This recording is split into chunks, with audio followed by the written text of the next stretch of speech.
Salmos 135, versículos 5 e 6. A palavra, ela assim se expressa: com efeito, eu sei que o Senhor é grande e que o nosso Deus está acima de todos os deuses. Tudo quanto aprouve ao Senhor, Ele o fez, nos céus e na terra, no mar e em todos os abismos. Agora vamos para Judas 1:24. A palavra, ela diz assim: ora, aquele que é poderoso para vos guardar de tropeços e para vos apresentar com exultação imaculados diante da sua glória. Vamos ter uma palavra de oração. Pai, nós colocamos diante do Senhor, como igreja do Senhor, crendo, ó Pai, que todas as vezes que o Senhor nos congrega, nos reúne, o Senhor tem algo a nos dizer. Por isso, Pai, abra a Tua palavra para nós, os céus para nós. Queremos, ó Pai, sermos ministrados pelo Senhor. Tu sabes, ó Pai, da nossa dificuldade em compreender as profundezas da Tua palavra, mas pelo Teu Espírito, Pai, interprete para cada um de nós. Pai, tira da nossa mente, do nosso coração, todo espírito crítico, para que então possamos receber e desfrutar a Tua palavra em realidade espiritual. Pai, nós somos desejosos em ouvir a Tua voz. E o Senhor tem falado, Pai, com cada um de nós, pela Sua palavra. O Senhor tem se manifestado a cada um de nós pela Sua palavra. Muito obrigado, Pai, por esse tempo que vamos passar aqui. Por isso nós te pedimos, ó Pai, que nesse tempo o Senhor abençoe a Tua palavra. Em nome de Cristo nós oramos. Amém. Irmãos, o nosso Deus e Pai, Ele é Deus e também é o nosso Pai. Agora, um detalhe que a gente nunca podemos nos esquecer é que nós estamos diante de um Deus que é Pai e que para Ele não há nada impossível. Tudo é possível para Ele. E por isso, sendo Ele quem é, o Todo-Poderoso, Soberano, então, irmãos, também não se engane com um detalhe que é fundamental. Isso aqui, quando nós estivermos diante dEle, nós saberemos que, mesmo aqui e lá, Ele sabe tudo que passa conosco, na nossa mente, no nosso coração. Então todas as coisas estão nuas e patentes aos olhos daquele a quem temos de prestar contas. Imagina só, nós diante do Senhor, um dia vamos estar, para nós então prestarmos conta a Ele, da nossa mordomia, da nossa administração, que Ele então colocou em nossas mãos. Irmãos, cada filho e filha de Deus tem uma responsabilidade muito grande. Nós muitas vezes, irmãos, não podemos nos esquivar das nossas responsabilidades diante do Senhor, que é soberano. Irmãos, o Pai sempre que quer realizar alguma coisa neste mundo, Ele vai fazer através da sua igreja, que é o seu corpo. Então, o Pai quer trabalhar em união conosco. Agora, um detalhe que é muito importante, irmãos. Quando Ele nos chama para alguma atividade na qual Ele quer realizar, de repente, num determinado ponto específico de uma cidade, de um bairro, ou mesmo no seio da igreja, de fato, Ele, em primeiro lugar, vai nos habilitar, vai nos capacitar, para que então nós venhamos a realizar aquilo na dependência dEle. Assim como foi com Moisés. Vocês se lembram que quando o Senhor então chamou a Moisés, Ele havia preparado Moisés durante 40 anos. E naquele tempo foi um tempo em que o Senhor então começou toda uma desconstrução na vida de Moisés. À medida que Deus estava desconstruindo, estava construindo, né? E aí, irmãos, quando o Senhor então chamou Moisés para que então libertasse o povo de Israel da escravidão do Egito, Moisés titubeou, ele achou tão incapaz. Irmãos, mas exatamente nesse ponto aqui, Deus só vai trabalhar de uma forma bem consistente na nossa incapacidade. É quando nós olhamos para uma circunstância, para uma situação e nos vemos incapazes de realizar algo por Ele. Então aí sim Ele poderá fazer uma obra em nós. Então quando o Senhor então chamou Moisés, Moisés disse para o Senhor: olha, Senhor, quem sou eu? Quem sou eu? Aí naquele episódio Deus pediu para que Moisés não colocasse a mão no seu peito. Ele colocou e tirou. Ela estava leprosa, como que se Deus estivesse dizendo: olha, Moisés, esse é você, porque ele fez uma pergunta: quem sou eu? Você é uma lepra, você não tem capacidade, não tem possibilidade nenhuma de libertar o meu povo. E ali Moisés estava prefigurando o nosso Senhor Jesus Cristo. Então colocou a mão de novo e tirou, ela estava curada, e Deus disse: agora este é eu em você. E aí algumas indagações surgiram na mente de Moisés, inclusive no nome do Senhor.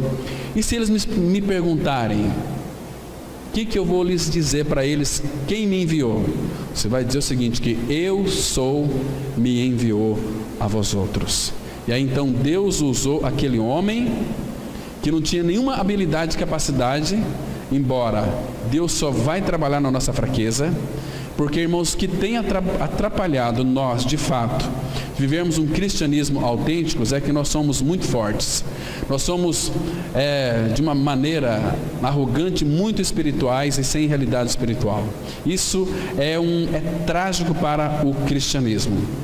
Agora, irmãos, céus e terra estão no controle do nosso Pai Celestial. Cada detalhe de tudo aquilo que Ele criou está no controle deste Deus e Pai, que é o Deus do impossível. E não há nada que Ele não possa fazer.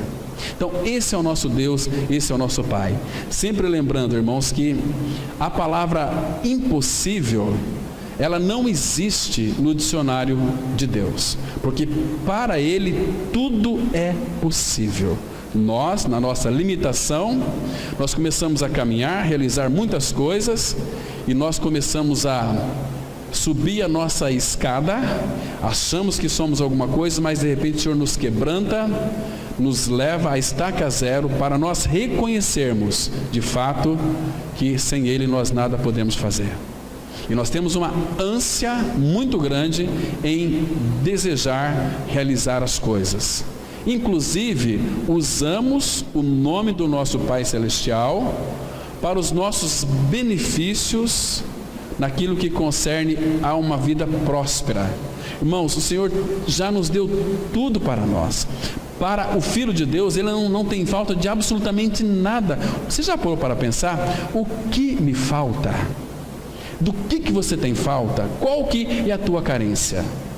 Irmãos, se nós, de alguma maneira, pensarmos e olhar para este mundo e dizer o seguinte: aquilo, talvez, colocar uma situação aqui hipotética, talvez aquela chácara muito linda, com uma piscina, onde eu posso receber os meus amigos, então aquilo é que me falta. Isso não é o que te falta.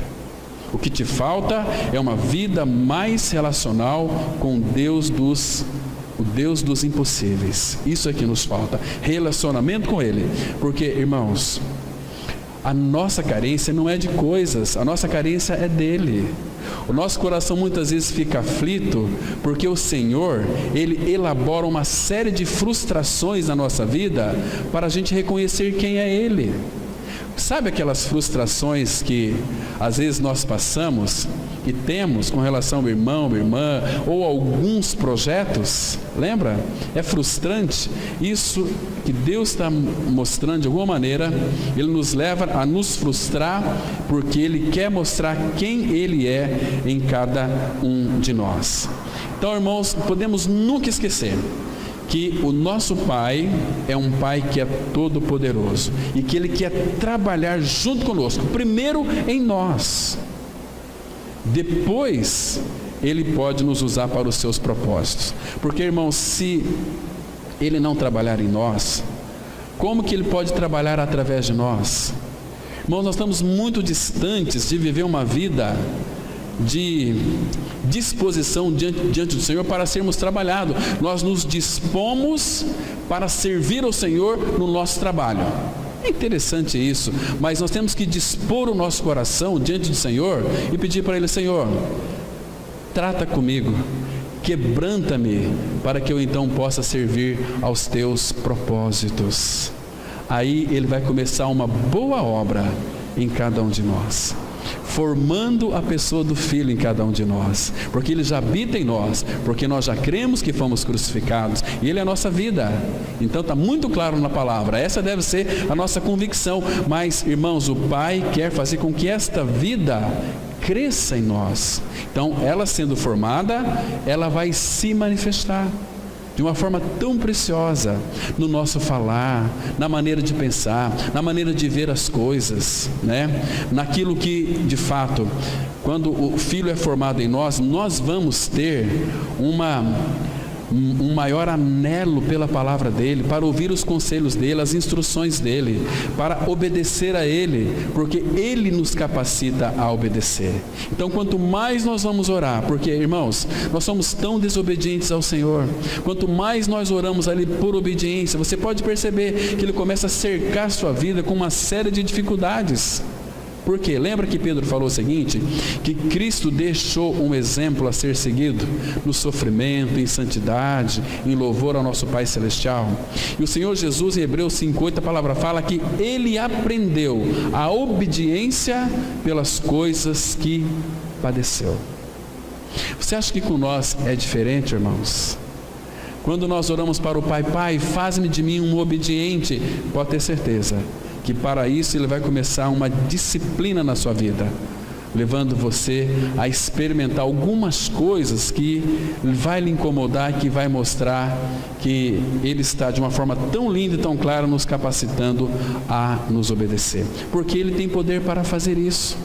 Ora, lembra de Efésios 3:20? Aquele que é poderoso para fazer infinitamente mais do que além daquilo que nós pedimos ou pensamos, conforme o seu poder que opera em nós.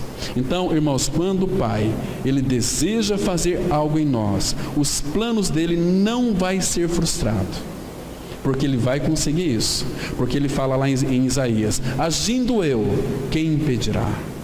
Irmãos, nós temos uma visão da soberania de Deus a partir da nossa limitação. Então, se eu não consigo realizar isso, então eu limito Deus na minha concepção, eu começo a criar conceitos a respeito da minha capacidade espiritual. Agora, Deus, Ele está muito acima, muito além, porque, irmãos, o que cabe para nós é tão somente impossibilidades. O que cabe para o nosso Pai Celestial é que todas as coisas são possíveis. Nada é impossível para Ele. Agora, irmãos, só existe uma coisa que é impossível para Deus. A palavra fala que abra lá, por favor, em Hebreus capítulo 6, versículo 18. Aqui, irmãos, só tem uma coisa que é impossível de Deus fazer, e nós sabemos que Ele não pode mentir. Estou dizendo, vou ler aqui pelo menos 2 versículos, são inúmeros, mas eu quero levar vocês a pensarem numa coisa muito interessante, que nós cremos de uma forma tão insignificativa na palavra de Deus, irmãos. Parece que nós cremos num Deus que não tem possibilidade de operar em nós, de agir nas circunstâncias.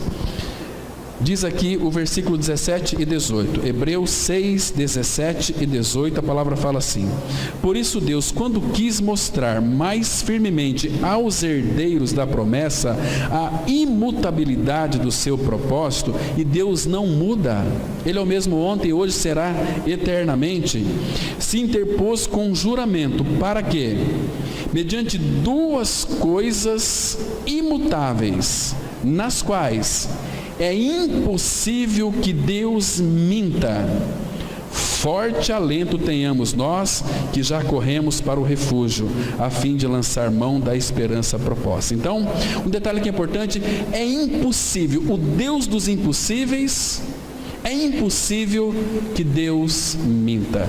Irmão, se o Pai prometeu na palavra dele, ele não tem possibilidade de mentir. Então, irmãos, as Escrituras Sagradas é para nós, filhos de Deus, algo bastante significativo e edificante também, porque nós estamos fortalecendo a nossa fé na palavra dele, estamos nos alimentando da palavra, porque nós não podemos ir para as Escrituras tão somente com aquele desencargo de consciência. Vou ler a Bíblia porque eu sou um cristão. Não, muito mais do que isso. Você tem que perceber e ouvir a fala do Pai, porque, irmãos, tudo que ele escreveu aqui na sua palavra é para nós, os seus filhos. Tantos exemplos. Irmãos, nós muitas vezes erramos o nosso alvo, porque nós tiramos a nossa visão das Escrituras Sagradas, perdemos a visão de quem ele é. Entende? Ele é o soberano. Nós nunca podemos tirar da nossa mente, ao nosso levantar e ao nosso deitar, que ele é soberano e que governa todas as coisas.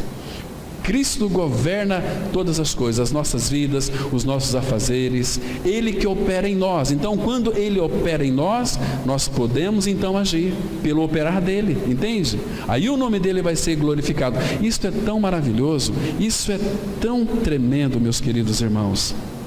Agora, existem coisas que nós também podemos fazer. Agora, essas coisas que nós podemos fazer, assim nós faremos, na medida que o Pai vai permitindo que nós venhamos a fazer. Agora, aquilo que tiver ao seu alcance, faça. Não espere que outro faça. Você sabia que você é uma pessoa única? As tuas impressões digitais ninguém mais tem. E aquilo que Deus tem para mim e para você, se você não fizer, eu não vou fazer. E aquilo que é para mim fazer, vocês também não poderão fazer, porque ele designou cada um de nós é especial para ele hoje. Antes nós não éramos especiais, mas hoje nós somos um povo de propriedade peculiar de Deus. A palavra peculiar é especial, porque nós temos a vida de Cristo em nosso interior, e o Pai se agrada tanto com o Filho habitando em nós. O Pai tem tanto prazer em seus filhos, que ele não faz outra coisa a não ser nos abençoar. Mas quando o Pai encontra então um coração que é um pouco duro, uma cerviz que é um pouco dura, aí o Pai precisa de nos levar à dor, muitas vezes a chorar, porque ele é soberano, irmãos, e somos filhos de Deus em Cristo, e o Espírito Santo está trabalhando para que nós sejamos semelhantes a Cristo. Ele é soberano e ele vai fazer isso em cada um de nós, para que então aquelas coisas que está dentro da nossa capacidade, sempre reconhecendo que quer comais, quer bebais, ou façais qualquer outra coisa, fazei tudo para a glória de Deus. Então, tudo aquilo que nós iremos fazer será para a glória de Deus, mas na suficiência dele. Tem um texto em Eclesiastes, capítulo 9, versículo 10, muito interessante esse texto. Eclesiastes, capítulo 9, versículo 10. Esse texto aqui, Salomão escrevendo para nós aqui, são tantas instruções preciosas que o Pai tem colocado em nossas mãos pela sua palavra, que nós precisamos de garimpar, tantas riquezas que nós temos nele, que foi deixado para nós, escrito e relatado aqui. Mas aqui ele diz assim no versículo 10, Eclesiastes 9, versículo 10: tudo quanto te vier à mão para fazer, faze-o conforme as tuas forças. Porque no além para onde tu vais, não há obra, nem projetos, nem conhecimento, nem sabedoria alguma.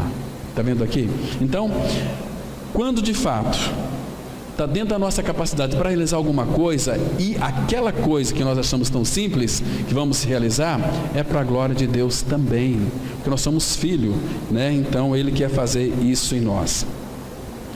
Por isso que toda essa criação do mundo, a criação do universo que o nosso Pai Celestial criou, vai mostrar que não há coisa impossível para Deus. O profeta Jeremias, ele trabalhou com um povo incrédulo, pedindo que eles acreditassem no inacreditável.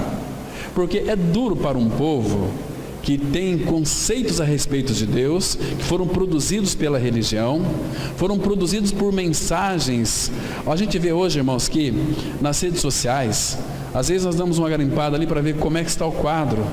Pessoas que são denominadas evangélicas, colocando mensagens espíritas, mensagens de Allan Kardec, mensagens, é uma coisa absurda. Não estão sabendo discernir a mão direita da mão esquerda, entende? Pastores se suicidando, porque estão envolvidos dentro de um esquema religioso, organização, instituição, tem nada a ver com o corpo de Cristo. Nada a ver com o corpo de Cristo. Então sofre, tem que criar mecanismo para fazer com que então o povo, denominado povo de Deus, funcione. Mas o funcionamento é só aos finais de semana. Durante a semana não ocorre mais absolutamente nada. É um marasmo, é um distanciamento do Senhor, né? Então domingo vem para os templos para ouvir falar de Deus, de Cristo, mas não passa disso, não tem reação, não tem resposta. As pessoas têm dificuldade em crer na palavra de Deus, optam pela religião. Isso é trágico para nós. Então, pelo menos para eles, aquele povo lá de que Jeremias estava pregando, as obras de Deus foram além da imaginação deles, porque o profeta Jeremias, meus irmãos, louvou a Deus onipotente, dizendo aqui, em Jeremias capítulo 32, versículo 17, ele disse aqui duas coisas muito interessantes. Jeremias 32, verso 17. Vamos pegar o contexto aqui, o versículo 16 também, que a palavra, ela nos mostra de uma forma tão preciosa. Jeremias, ele disse assim, verso 16: depois que dei a escritura da compra a Baruque, filho de Nerias, orei ao Senhor dizendo: Ah, Senhor Deus, eis que fizeste os céus e a terra com o teu grande poder e com o teu braço estendido. Coisa alguma te é demasiadamente maravilhosa. Essa palavra aqui, demasiadamente maravilhosa, a ideia é que nada para ti é impossível. Tudo é possível. Tanto é que ele fala aqui no capítulo mesmo, 32, versículo 26, como que a resposta do Senhor a essa oração de Jeremias. Ele disse assim no 26 e 27. Então veio a palavra do Senhor a Jeremias dizendo: Eis que eu sou o Senhor, o Deus de todos os viventes. Acaso haveria coisa demasiadamente maravilhosa para mim? Haveria alguma coisa que pudesse ser impossível para que eu então não operasse? Então tudo é possível para Ele, irmãos. Agora, uma das coisas que nos alegra bastante, que nos traz bastante alegria, é que quando nós olhamos para a palavra de Deus, nós encontramos o nosso Pai dizendo o seguinte, olha, através do apóstolo Paulo lá em Romanos 8, se Deus é por nós, quem será contra nós? Esse versículo, esse texto, se Deus é por nós, quem será contra nós? Depois ele coloca uma série ali de coisas nas quais nós estamos sujeitos. Mas o problema é que muitas pessoas pegam esse versículo aqui e fazem dele um jargão, como que um amuleto.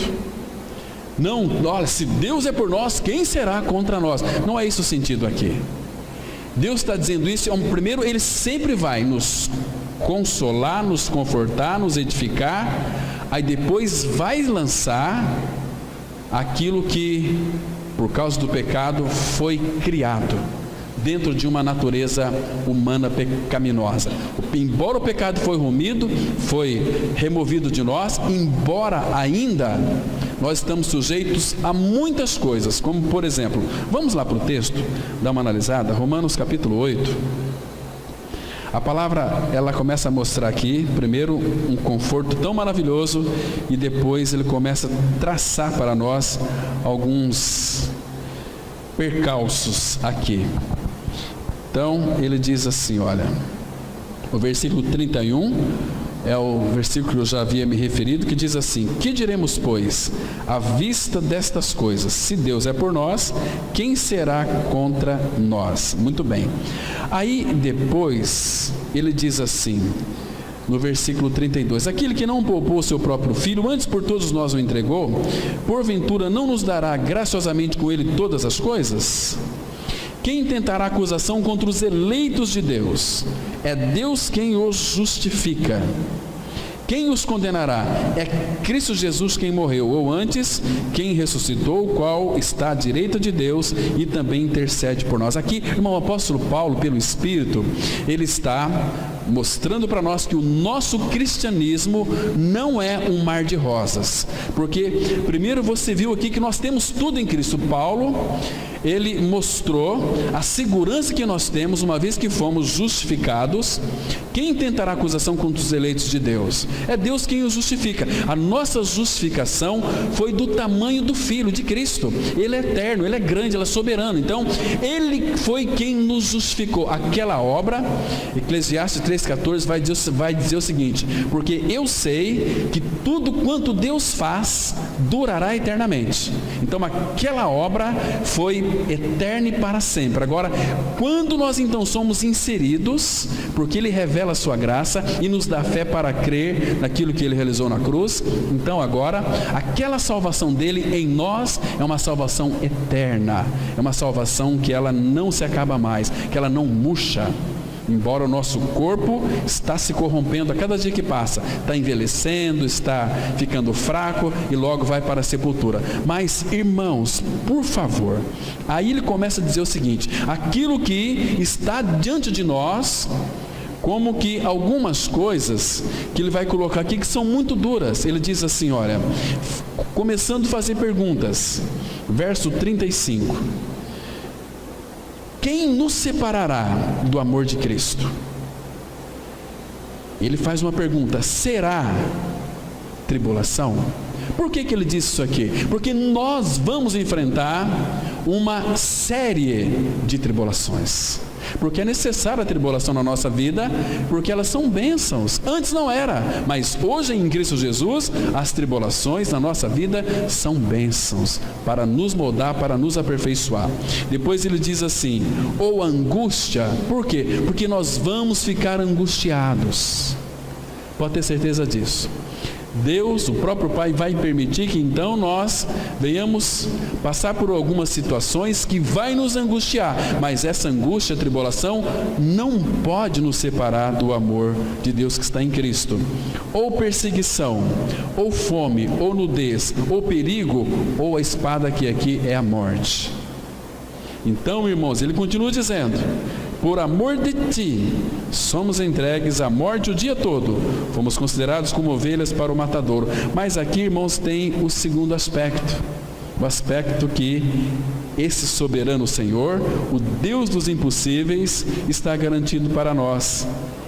37. Em todas essas coisas, porém, somos mais que vencedores por meio daquele que nos amou, porque eu estou bem certo.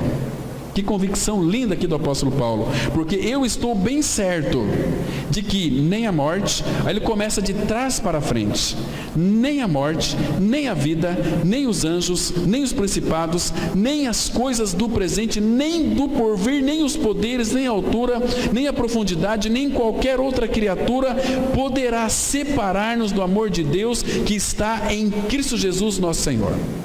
Ainda que nós venhamos a desejar ou nos apartar, Ele não vai permitir, irmãos.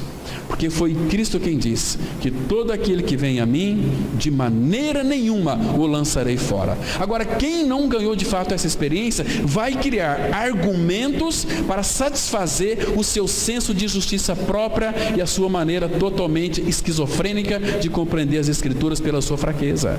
Então nós temos que olhar, irmãos, além da letra, ao próprio Senhor. Porque, irmãos, não adianta nós ficarmos lendo as Escrituras sem irmos a Ele para obtermos vida. Ele diz para os judeus: vocês estão aí examinando as Escrituras, fazem muito bem, elas falam a meu respeito, mas vocês não querem vir a mim para terdes vida. E quando nós não vamos ao Senhor, nós começamos a criar uma dependência de homens. Sabia disso? Aí nós começamos a depender de homens. Queridos, nós precisamos conhecer quem é o nosso Senhor. Conhecer na intimidade do nosso coração. Saber que Ele habita em nós. E Ele disse que estaria conosco todos os dias até a consumação dos séculos. Irmãos, nosso Deus e Pai, Ele é um especialista em coisas impossíveis. Tão grande é o poder do nosso Pai, tão grande é o poder do nosso Pai, que na mão dEle, caos é matéria-prima de beleza. Ele faz do caos uma matéria-prima para criar coisas tão bonitas, tão lindas. Imagina só, Deus disse: no princípio criou Deus. Irmãos, nós sabemos, você sabe, nós não temos capacidade de criar absolutamente nada. Nós só somos inventores. Nós inventamos muitas coisas que muitas vezes nos prejudicam. Nós fabricamos as nossas próprias armas. Nós somos tão inúteis e incompetentes que para nós construirmos uma mesa ou um púlpito desse aqui, nós temos que destruir uma árvore. Nós não conseguimos criar nada, né? Nosso Pai criou todas as coisas e colocou em nós o seu espírito de habilidade, de capacidade para conhecê-lo. O único desejo do Pai é que nós o conheçamos e venhamos saber quem de fato Ele é. Então, irmãos, a causa da fraqueza em nossa vida cristã é que nós queremos exercitá-la nós mesmos, viver da nossa maneira, na nossa maneira no que nós achamos que é cada vez mais adequada e correta e certa, e nós começamos a propagar isso para as pessoas. Então eu vivo assim, eu vivo desse jeito mesmo, então para quê? Então isso, irmão, às vezes nós somos um péssimo testemunho diante desta sociedade. Sabe por que muitos não crêem neste evangelho tão maravilhoso, em Cristo crucificado? Porque aqueles que se dizem, que professam, que morreram e ressuscitaram, a sua vida não tem correspondência com aquilo que eles professam. Isso é muito triste, isso é trágico para o cristianismo, é trágico para o reino. Como é que Deus pode usar pessoas acomodadas, pessoas destituídas de vida de Cristo?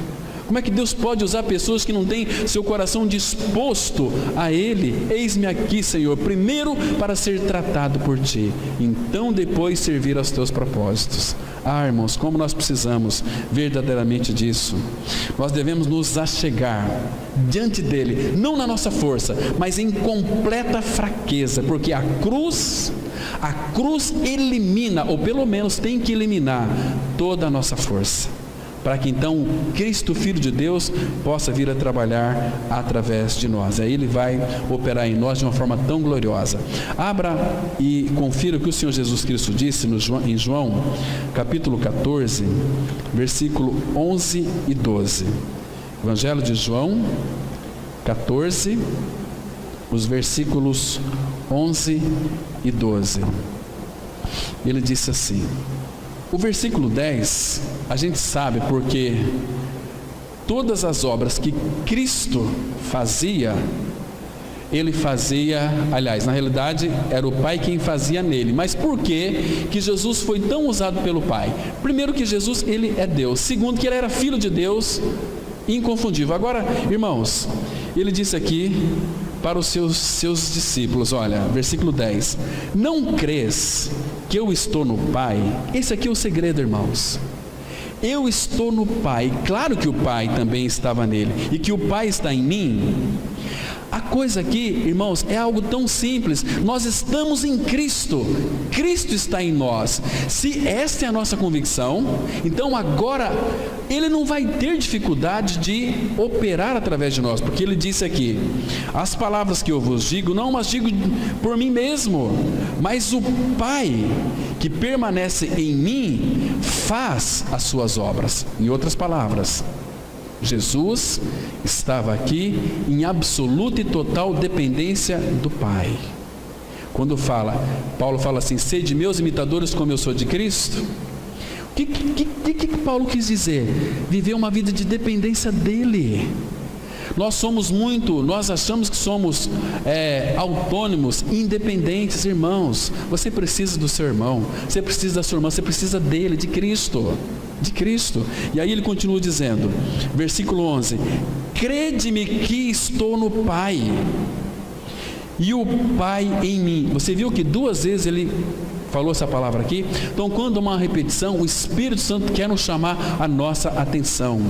Aqui a vida do Pai e do Filho era tão mesclada que Jesus chegou a dizer para Filipe, estou há tanto tempo com vocês, vocês não têm me conhecido. Quem vê a mim vê o Pai, e eu e o Pai nós somos um.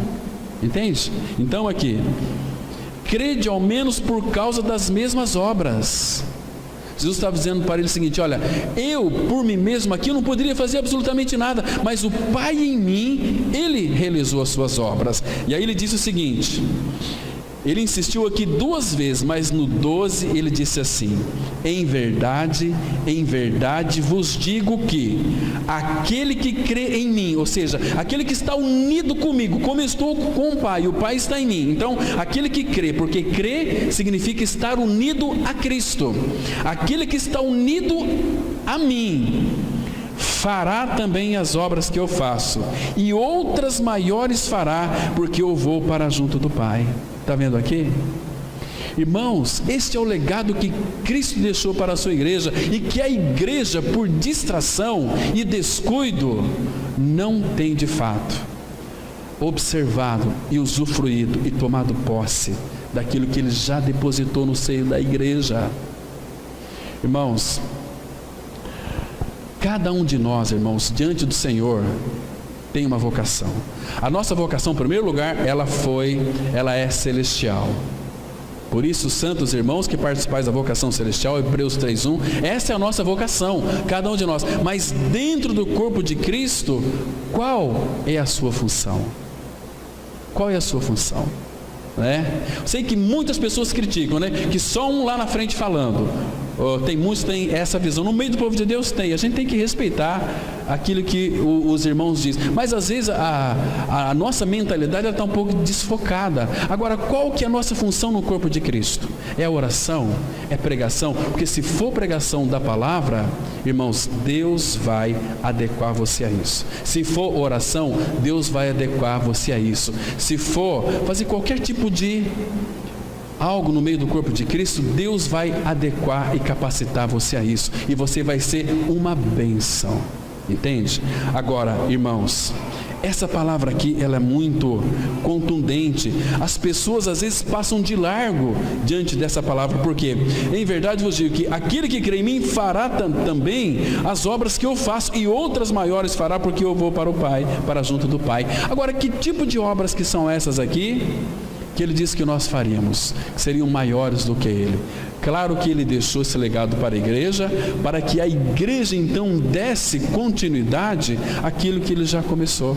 E o Pai, através de nós, já começou uma boa obra, primeiro em nós, e ele vai completá-la. Agora, irmãos, como que o corpo de Cristo tem funcionado na face da terra? É uma vida então que se volta para Cristo, ou uma vida que nós resolvemos os nossos problemas que temos na igreja, nós acertamos, então é assim que faz? Tudo errado, meus irmãos. Nós temos que então buscar em primeiro lugar a direção do governo de Cristo para a vida da igreja, o seu corpo. E Ele vai manifestar e falar com cada um dos irmãos. Mas não temos buscado isso. É mais fácil nós criticarmos, irmãos. É muito mais fácil. significa que nós não temos nenhum compromisso com o corpo de Cristo, porque não temos com o Senhor. Agora, irmãos, quando o Senhor Jesus, Ele está trabalhando, quando Ele começa a trabalhar em nós, Ele faz com que até camelo passa pelo fundo de uma agulha. Sabia disso? Vamos abrir aqui, por favor, em Lucas, capítulo 18. Vocês conhecem a história aqui do jovem rico? Quero mostrar para os irmãos aqui um princípio fundamental para nós vermos que o nosso Deus e Pai, é o Deus dos impossíveis. Lucas 18, a partir do verso 18, uma história que nós já conhecemos, mas aqui, irmãos, tem um princípio que é fundamental para as nossas vidas. Lucas 18, a palavra de Deus diz assim, vocês me permitam ler esses versículos aqui, que diz assim: certo homem de posição perguntou-lhe: bom mestre, que farei para herdar a vida eterna? Presta atenção que este jovem rico aqui era de posição, e a ideia aqui é que ele era um jovem muito rico, ele tinha muitas propriedades. Então, mas para ele aqui, esse texto aqui, somente esse versículo aqui nos mostra que por mais que uma pessoa possua bens, sempre vai faltar alguma coisa. Por mais que uma pessoa tente guardar, cumprir leis, mandamentos do Senhor, sempre vai faltar alguma coisa, porque nós, em nós mesmos, não temos capacidade. Quando de fato aquele que é obediente começa a se expressar e se manifestar através de nós, aí não vai nos faltar nada, porque nós já temos o tudo que é Cristo, entende? Então temos que garimpar em Cristo. E agora observe aqui, respondeu-lhe Jesus: por que me chamas bom? Ninguém é bom senão um que é Deus. Sabe os mandamentos? Não adulterarás, não matarás, não furtarás, não dirás falso testemunho, honra teu pai e tua mãe. Replicou ele: olha só, tudo isso tenho observado desde a minha juventude. Então, muito tempo esse jovem tinha um contato com as escrituras do Antigo Testamento, que era a palavra de Deus da época. Desde jovem, desde a sua meninice, desde a sua tenra idade. Versículo 22 diz assim: ouvindo Jesus, disse-lhe: uma coisa ainda te falta. Vende tudo o que tens, dá aos pobres, e terás um tesouro nos céus. Depois, vem e segue-me. Mas, ouvindo ele estas palavras, ficou muito triste, porque era riquíssimo. Riquíssimo. Então ele tinha o seu Deus, que era o mamon, que eram as riquezas. Agora, versículo 24. E Jesus, vendo assim triste, disse: quão dificilmente entrarão no reino de Deus os que têm riquezas. Presta atenção aqui, irmãos, neste detalhe importantíssimo. Jesus está dizendo aqui, porque viu ele muito triste: quão dificilmente entrarão no reino de Deus os que têm riquezas. Agora ele disse outra coisa mais contundente ainda: porque é mais fácil passar um camelo pelo fundo de uma agulha do que entrar um rico no reino de Deus. E os que ouviram disseram: sendo assim, quem pode ser salvo? Mas ele respondeu: os impossíveis dos homens são possíveis para Deus. O senhor observa aqui, irmãos, que essa agulha era uma agulha, até pouco tempo atrás, eles usavam para costurar aquelas sacas que guardavam os trigos na época. Então era um fundo assim, bem grande, bem significativo. Colocava aquele barbante, porque era barbante, não era linha, era um barbante. O fundo da agulha era assim. Agora imagina só um camelo passar pelo fundo da agulha. Se um camelo passar pelo fundo da agulha, então um rico pode ser salvo.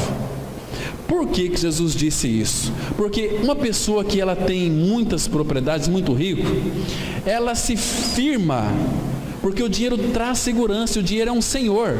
Então dificilmente esse rico poderá ser salvo, mas tem ricos que são salvos. Agora, aqui a gente percebe que o camelo ficou circundando em volta da agulha, mas não passou, porque o jovem aqui voltou para trás. Mas observa aqui, irmãos, capítulo 19, versículo 1, diz assim: entrando em Jericó, atravessava Jesus a cidade, e eis que um homem chamado Zaqueu, maioral dos publicanos e rico.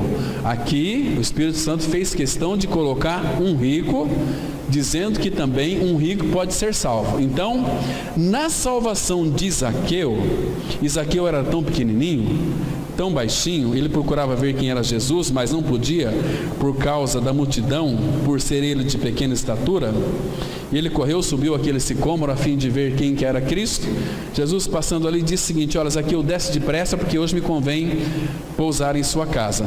Mas quando Jesus desceu e foi para a casa de Zaqueu, o versículo 7 fala que todos ali começaram a murmurar. Dizia que se hospedava com um homem pecador. Então eles eram quem? Justos? Não eram. Entremente Zaqueu se levantou e disse ao Senhor: Senhor, resolvo dar aos pobres a metade dos meus bens, e se em alguma coisa tenho defraudado alguém, restituo 4 vezes mais. Agora, por favor, irmãos, olha o versículo 9. Então Jesus lhe disse: hoje houve salvação nesta casa, pois que também este é filho de Abraão.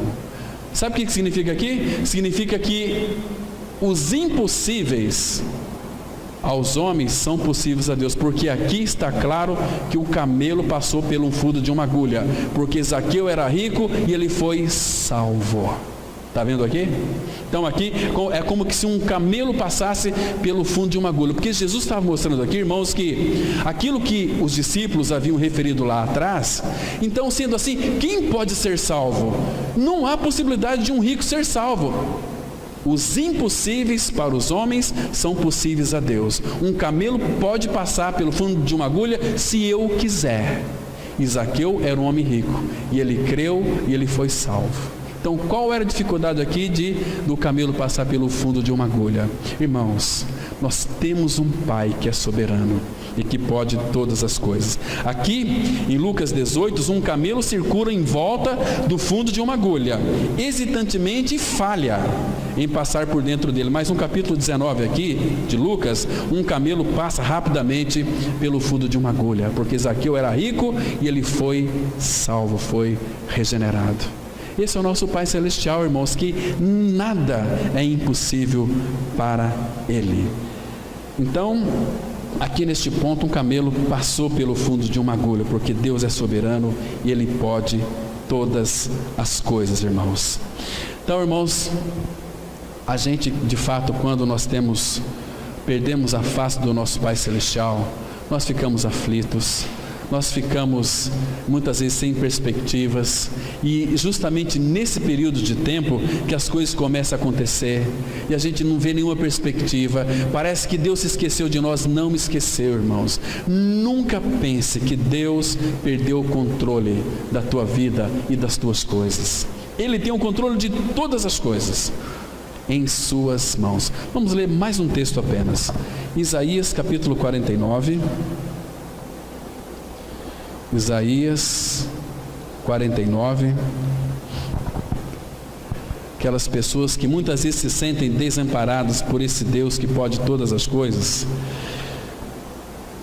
Diz assim, Isaías 49, versículo 13: Cantai, ó céus, alegra-te, ó terra, e vós montes, rompei em cânticos, porque o Senhor consolou seu povo, e dos seus aflitos se compadece.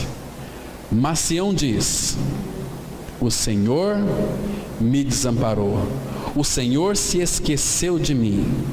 Aí Deus responde: acaso pode uma mulher esquecer-se do filho que ainda mama, de sorte que não se compadeça do filho do seu ventre? Mas ainda que esta viesse a se esquecer dele, eu todavia não me esquecerei de ti. Eis que nas palmas das minhas mãos te gravei. Que precioso, irmãos. Os nossos nomes estão gravados na mão deste Deus que é soberano, desse Deus que é o Deus dos impossíveis, né? Então o problema é nosso, que nós não cremos. Nós cremos até quando está tudo bem, mas quando as coisas começam, os ventos contrários, nós começamos a duvidar, começamos a olhar para as circunstâncias, começamos a naufragar. Mas temos um Pai que Ele não precisa nem da nossa crença, mas Ele quer que nós desfrutamos desta crença nele, dessa união com Ele, para que Ele quer fazer em nós coisas maravilhosas. Irmãos, Ele está fazendo em nosso meio obra tal que ninguém acredita se não for contada, e quando é contada ninguém acredita, porque para muitos é absurdo. Hoje em dia, irmãos, Cristo e a cruz perdeu totalmente o foco em nossos púlpitos. Foi deixado de lado. É uma busca de prosperidade, é uma busca de Deus, é uma busca de fazer coisas, uma busca de evangelizar, uma busca, mas sem ter o consentimento dele, sem que ele mande. Por isso que tem muitos hoje crentes frustrados, evangélicos exauridos, esgotados espiritualmente, sem esperança, sem convicção, não desfruta da alegria de um filho de Deus, porque é bom a gente pensar e saber que temos um Pai que é soberano e que cuida de detalhes da nossa vida, de fio de cabelo. Quando nós estamos dormindo, Ele cuida de nós, nos alimenta até no nosso sono, Ele nos dá sono. Você nem precisa orar para ter uma boa noite de descanso. Os incrédulos oram, Senhor, nos dá uma boa noite de descanso. Ele já disse que ia dar. Ele disse assim: em paz me deito e logo pego no sono, porque só Tu, Senhor, me fazes repousar com segurança. Não é que a gente vai descansar, nós vamos descansar porque Ele faz nós repousar com segurança. E aí você tem que chegar à noite e falar assim: Pai, obrigado por essa noite que o Senhor nos concedeu. Oh Pai, eu sei que eu vou dormir, eu sei que enquanto eu dormir, o Senhor também vai me alimentar. Levantou de manhã cedo? Oh Pai, graças te dou pela noite, por esse dia. E aí começa essa caminhada em conhecer o Senhor e em caminhar para aquele grande dia que está tão próximo. Semana passada nós estávamos aqui, muitos irmãos aqui. Hoje a chuva espantou bastante irmãos, mas já estamos uma semana a menos para o nosso encontro mais próximo dele, né? Então, se o Pai permitir que domingo nós estivermos aqui pela manhã, então já se passou mais uma semana e o dia está se aproximando e o Pai está trabalhando em formar o seu Filho em cada um de nós, nos preparando para a volta dele. Que grande dia nós poder contemplar com os nossos olhos o Senhor da glória, porque a palavra fala que os nossos olhos contemplarão o Senhor na sua formosura. Amém. Vamos ter uma palavra de oração. Pai Santo, graças te damos, Pai, porque Tu és um Pai tremendo. O Senhor, oh Pai, operas em nossas vidas para que a gente possa operar também. Pai, nós agimos porque o Senhor age em nós. Nós respiramos, ó Pai, é porque o Senhor permite que nós respiramos. Pai, como é bom saber que o Senhor não perdeu o controle de absolutamente nada, que tudo o Senhor tem em Tuas mãos. Ó Pai, nos dá este desejo em crescer mais e mais em Cristo. Pai, revela e forma Teu Filho em nós. Muito obrigado, Pai, pela obra completa de Cristo na cruz, onde ali nós morremos e ressuscitamos. Agora, Pai, nos introduz neste caminho da cruz, para que então o Filho possa ser formado em nós. E guarda-nos esta semana, para que nós sejamos testemunhas vivas daquilo que Cristo é em nós e fez em nós. E nos leve guardado para os nossos lares, ó Pai. E se o Senhor permitir, nós teremos uma linda noite de descanso e um amanhecer precioso para poder falar das Tuas virtudes, porque Tu nos chamou das trevas para a Sua maravilhosa luz. Em nome de Cristo nós oramos. Amém.